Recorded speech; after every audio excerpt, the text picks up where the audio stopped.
Hi, my name is Zaid Al-Assi, and I'm an Arab American. And I'm going to tell you what being Arab means to me and how I tried to rediscover my culture. What defines an Arab? Well, there's not one country called Arabia. There's multiple countries, such as Iraq, Syria, Jordan, Palestine, and Egypt, and many more Arabic countries. And my mom is from Iraq, and my dad is from Syria. But I was born in Houston, Texas, and I don't really know as much as they do about their culture.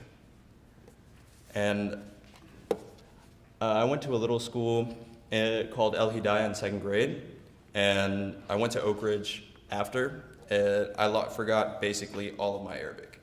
So basically, to fix this, I did a semester abroad for 6 months in Egypt. And I did Arabic online at BYU. So during this semester abroad, it was for 6 months and I was 12 years old. Basically, I tried to perfect my language and my culture. So since I was so young, I didn't really care about Arabic at all, and my sisters learned it, but I didn't. So I ended up doing BYU, as I said, and what I did benefit from that was I visited many countries like Jordan, and that was the Dead Sea in Jordan, and in Turkey I visited the Blue Mosque. So the thing I remember most about visiting these countries were the salespeople. They were insanely aggressive. They'd grab you, they'd make you buy their things, and they wouldn't let go. One time, I was in Saudi Arabia and I was a little kid, and the guy grabbed me and he threw me on his camel. And when I was on the camel, I was really scared because the camel was really high, everything was rocking. But basically, it was pretty fun, but he still charged my dad without asking him. Just imagine some random guy just grabbing you and throwing you on a camel. Wouldn't you be pretty scared? So basically another time, just like this time, a lady grabbed my sister's phone. She shoved a SIM card in there, and she basically didn't ask her at all. She gave her this weird service, and it messed up her phone, but she still had to pay for it. There's no police, you can't call anybody. You don't want that to happen, don't let them throw you on the camel, and don't let them get your phone.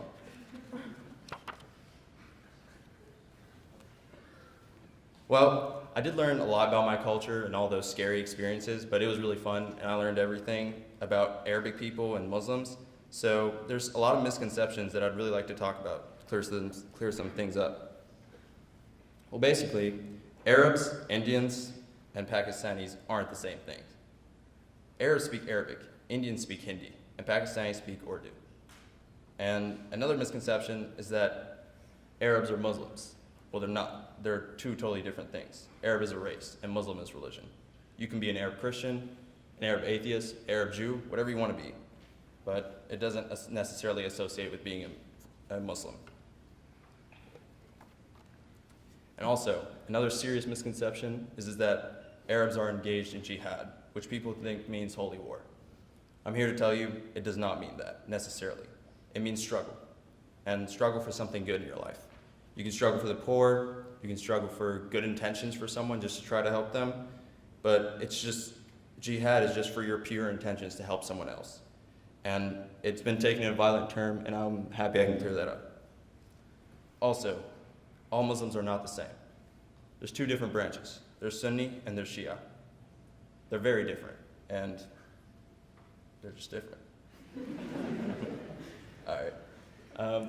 Islam, also another serious misconception is that people think Islam oppresses women. And that's not necessarily true, only on some extremist points of view, which it's sad that in some areas that's true, but the majority do not believe in that. We believe in equality for everybody. And the last misconception is that we think Muhammad is our God. We don't. Just like Jesus, we respect him as a prophet.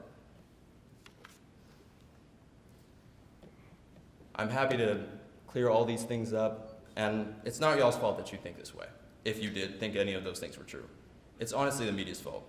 There's some big generalizations thrown around, and there's no way to tell, just go research it. There's no way to just tell who's saying something, that if it's right or not. So I'm happy I was able to clear things up.